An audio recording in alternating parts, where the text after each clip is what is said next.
The cost of leadership for me has been the discomfort of not being able to keep everybody happy all the time. At one point I made commitments in places like chambers and board of directors and state positions. And guys, I had to make a decision. Is God using my gifts, talents, and abilities to move those people forward, or was he going to use my gifts, talents, abilities to move a church forward? Dying to self and dying to my rights, dying to expectations that I had, just the cost of leisure time, the cost of not being able to watch a movie with my husband when I want to. Studying so I can grow, pouring into people, listening to people, preparing for my tasks at hand.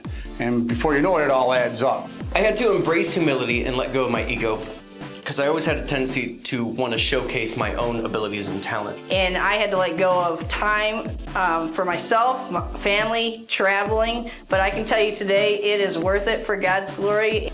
The cost of leadership for me was giving up, I know this is going to sound petty, but Sunday afternoons watching football, specifically my beloved Bears, that wasn't and couldn't be my priority on Sundays anymore. Emotionally, it has felt overwhelming and draining at times, because I think there can sometimes be this expectation that your leaders are perfect and like we have it all together, and that's just not true.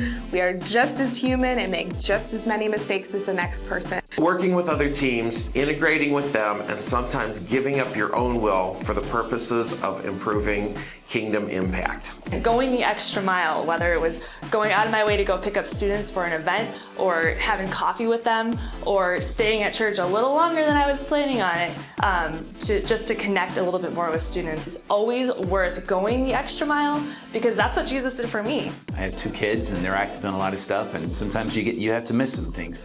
But I've learned the more I get active in the church and the more I'm actually accomplishing what God's called me to do, the more fulfilled I feel and the closer I feel to God. And my kids actually see me spending that time with God and doing things from the church. And now my kids are involved in everything as well. And I can remember a stretch where the first question I would get from the kids in the morning was, do I have a meeting that night? They didn't like the extended time away, and it was a challenge. But through that challenge and that sacrifice, the good Lord provided a couple opportunities. One was for me to just grow, to be more intentional with the time that I had with them, to make sure I get the good stuff in first.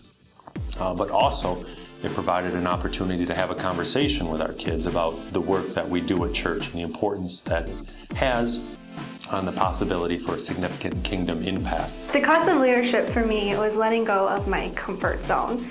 As an introvert, it's being relational with people and intentional when I'd much rather be at home by myself, and it is worth it.